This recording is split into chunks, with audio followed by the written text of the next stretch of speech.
ए चिंटू इधर आ। क्या है पापा? इधर आ, ये देख मैं क्या लाया हूँ, चाउमीन खाएगा? हाँ पापा खाऊंगा ना। अच्छा तो पहले साफ सफाई कर।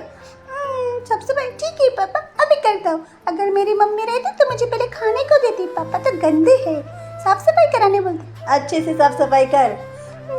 मजा आ रहा है क्या, चाउमीन चपड़ चपड़ खा रहे हैं और बच्चे से काम करा रहे हैं। मेरे पापा के लिए आप कमेंट में जरूर डालिएगा, पापा अच्छे नहीं है, साफ सफाई कराते। चलो फाइनली मेरी साफ सफाई हो गई है, सब उठा लेता। पापा मैंने साफ कर लिया, अब दो ना मुझे चाउमीन, दो ना प्लीज। रुक रुक देता हूँ। सब खत्म कर दिए पापा,